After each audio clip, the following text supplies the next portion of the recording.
lidar com tudo isso que a gente viu aqui em períodos de educação remota, em períodos como os que a gente vive de ensino híbrido. E aí o que eu queria para esse momento era que vocês, se vocês tiverem uma mensagem para compartilhar com esses professores que estão vivendo esse momento, que estão em sala de aula brigando pelas coisas que a gente também acredita aqui, mas de forma muito ativa e muito engajada. Posso falar? Pode. Eu com certeza, né, principalmente os nossos grandes colegas, né, professores da educação infantil, praticamente em 72 horas, eles tiveram que mudar totalmente o script do jogo, né? Estávamos embarcados numa ideia, né, de trabalhar intensamente com a pedagogia da escuta, com as intencionalidades, baseado nessa concepção de observação, do olhar atento, da escuta ativa do professor. Aí veio a pandemia e entrou em cena algo que era desconhecido pela grande maioria, que é o ensino remoto. E os professores da educação infantil, como de outros segmentos, bravamente, né, heroicamente, conseguiram ali fazer e se redobrar em mil esforços, né, tendo cobranças do sistema, às vezes cobranças que quantos colegas vinham, como que vai fazer a avaliação, como que vai fazer o acompanhamento dessas crianças se nós estamos trabalhando com a escuta, com essa escuta ativa, essa escuta atenta, né? Bom, acho que a primeira coisa, nós não podemos perder de vista de manter vínculos, né? Os vínculos afetivos com os adultos. Né? Sabemos do distanciamento físico, né? Como a colega disse, o quanto é importante o contato, o movimento, e as emoções, os sentimentos, elas ficaram um tanto que distantes. Né? Mas, ao mesmo tempo, os professores perceberam o quanto que são latentes, né? O quanto as emoções, os sentimentos, seja da forma que for, elas estão sendo sentidas, né? Em todo e qualquer momento. Então, o quanto esses professores estão se redobrando para que essas relações, por menor que sejam, elas estão sendo realmente importantes, né? Dentro, é lógico, de um ambiente doméstico, e que se faz, sim, necessário pensar em alternativa, está sendo feito isso por muitos professores, tanto da creche, do atendimento do 0 a 3, quanto da pré-escola, né, tentando aproveitar o máximo possível interações e trocas para que o tempo de aprendizagem sejam realmente produtivos, né, produtivos na essência de não perder a essência da infância, não perder a ideia que a criança aprende enquanto ela vive, quando ela explora, seja com a panela que tem ali no armário da mãe, sejam nas folhinhas do quintal, sejam nas pecinhas, né, de tampar os potes, né, de plásticos da mãe ali, os papéis, as revistas, o quanto que essas interações elas são importantes. Mas eu acho que algo tão relevante na educação infantil que se fez presente foi a importância da parceria com as famílias, né? O quanto é essencial, né? O quanto se fez ali presente da família reconhecer o que a educação infantil faz, afinal de contas. A educação, esse brincar, a ludicidade que a colega falou, o quanto é importante, né? Esse olhar atento das intencionalidades, né? Então, enquanto os meninos estão lá no tanque de areia, transvasando de um copo, de um recipiente para outro, quantas aprendizagens estão acontecendo? Então, os professores pediam pistas, né? Como que as crianças estão brincando, como elas estão interagindo, e aí nós começamos a ter uma interação com as famílias. Nós podemos falar aí de um âmbito bidirecional, né? Com uma comunicação muito positiva, sempre aí alicerçado em confiança, em compreensão e tudo mais. É lógico, a escola nunca vai deixar de ser um espaço privilegiado para relações, interações, para que realmente possa favorecer o pleno desenvolvimento das nossas crianças. Então, o que nós temos a dizer é que a base nacional, como a nossa querida mestra e professora Guiomar disse, ela realmente fortaleceu o professor, né? Fortaleceu para ele dar realmente algo, né? Pistas para que, como eu posso fazer com que os bebês, as crianças bem pequenas e as crianças pequenas,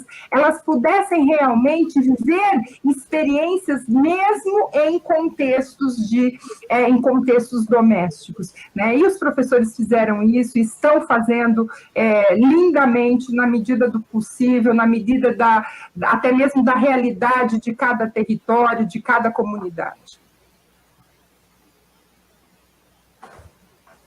Eu é que estava falando de microfone fechado dessa vez, olha só. Perfeito, professora. Alguém quer contribuir com essa ideia? Eu só queria fazer um comentário, né, que a diversidade de situações que estão acontecendo é assim enorme. Né? Eu, apesar de estar aqui, eu trabalho muito de anos, né, em periferia em São Paulo, e tenho vários locais que eu trabalho no Brasil. Agora, eu teria ido para o Brasil se não tivesse, porque eu vou e fico alguns meses e volto. Então, está difícil falar do Brasil, porque é uma diversidade imensa. Né? Tem locais em que as crianças não tiveram nenhum contato com nenhuma escola esse tempo todo. Né? Nós temos de tudo acontecendo.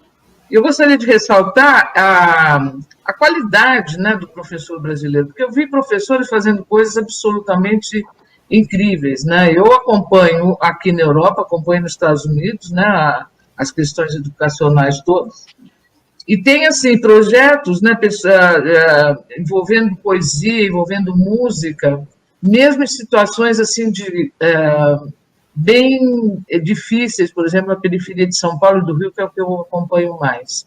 Né? Então, eu acho que o importante é que muita gente encontrou formas na cultura brasileira de se relacionar. Né?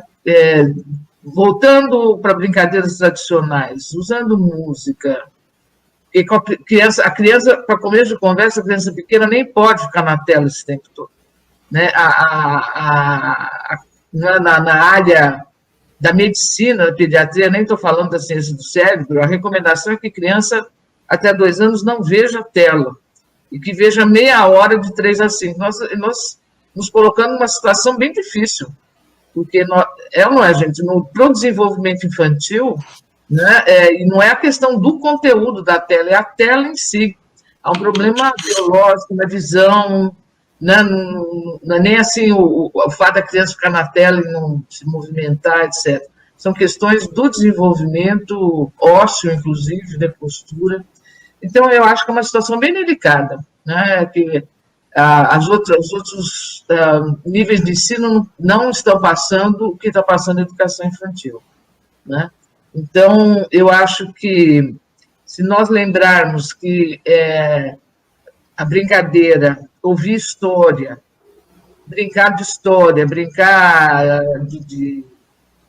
com personagem, né? Com a natureza. Né? Hoje nós sabemos da importância da criança, até os 6 anos, ter contato com a terra, com água, com planta, menos que seja ali. Né? Então, eu acredito que está havendo uma grande reflexão no mundo todo sobre educação infantil. Nós já havíamos, aqui na Europa, já estava havendo essa preocupação da natureza, né, da criança brincar na natureza, né, com os elementos da natureza, né, e está aumentando. Agora que estão voltando ao ar livre. né, o possível ao ar livre. Então, eu acho que vem aí pela frente, até nós comentávamos aí antes de começar, que a normalidade, quer dizer, nós não vamos voltar exatamente onde estava, mas eu acredito que a educação infantil, ela está sendo o que mais nós estamos discutindo, né? Porque a pandemia trouxe à baila questões da educação de modo geral que nós nem estávamos pensando, né? Então, eu creio que se nós conseguíssemos, né, Guilherme, aproveitar o conhecimento pedagógico que acontece no Brasil, porque o Brasil é o país que mais desperdiça o seu conhecimento pedagógico, né, o que fazem as professoras, o que, né, eu trabalhei esses 40 anos em várias prefeituras, eu acho que seria um momento assim de nós também darmos valor para isso, algum jeito de fazer memória, registro do que os professores estão fazendo, né? Nas várias situações. Eu tenho coisas da periferia de São Paulo que são absolutamente inacreditáveis, né? E aí eu falo aqui, falo nos Estados Unidos, o pessoal fica assim surpreso, né? O brasileiro é muito criativo, as professoras brasileiras se viram demais, né, diversas condições aí e nós temos um conhecimento muito grande indígena, né? Nós temos uma sabedoria indígena no Brasil que aqui todo mundo usa e no Brasil não se usa, né? Então, eu acho que é um momento também de voltar assim, para a cultura brasileira, os recursos que essa diversidade da cultura brasileira tem, né? Só pegando a música é uma diversidade enorme, né? As brincadeiras do Brasil, você faz quantos currículos você quiser, né? Quando eu vejo assim, brincadeiras do Brasil sendo currículo aqui na França, na Alemanha, nós temos que tratar com o maior carinho da nossa cultura e procurar, para esse momento pós-pandemia, buscar na diversidade da cultura brasileira a raiz para essas crianças, da identidade, né? Então, eu acho que tem não sei, a minha opinião é que nós deveríamos dar mais atenção para o que está acontecendo agora, do jeito que essas professoras estão se virando, gestores, né, gente? Famílias, né? Comunidades. Então, era isso que eu gostaria de dizer. Perfeito, professora. Rosana? Eu queria só dar uma contribuição aqui da minha região, né? Nós temos aqui, inclusive eu estou num projeto de pesquisa que vai tentar investigar essa realidade triste que nós estamos vivendo, que é a situação dos professores pantaneiros, das escolas pantaneiras que nós temos aqui, que são escolas onde os alunos têm um outro currículo, eles têm um outro calendário de acordo com quando sobe as águas do Pantanal, quando tem a seca, é tudo diferenciado, né? E nesse momento de pandemia, o que aconteceu? Os alunos não estão indo para a escola, né? E os professores estão levando as atividades e buscando as atividades dos alunos de bicicleta ou a pé. São quilômetros e quilômetros de distância. Cada aluno mora numa fazenda, não são todos numa fazenda só. Vocês imaginem o que é isso, um professor fazer isso sem apoio de uma Secretaria de Educação, sem apoio de ninguém. É o tempo dele, a atividade que ele faz na casa dele, é humanamente assim, inacreditável, mas estão fazendo.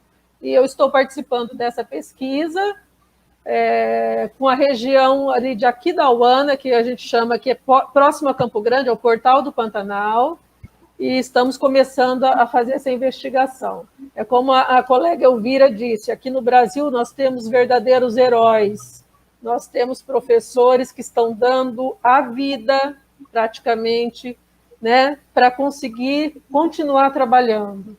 E aí eu digo assim, o que fazer na pandemia? Bom, nós aqui sentados no ar-condicionado, na frente da internet, está ótimo. Quando eu penso nos meus colegas que estão lá no Pantanal, né? Então, ousadia, criatividade, com essa telinha a gente faz muita coisa. Não é o ideal, não é o que gostaríamos, mas está bem melhor que eles lá, sem nada, né? Sem nada, só por amor mesmo. Era o que eu queria dizer. Compromisso, né? Compromisso. Exato. É o compromisso com a educação.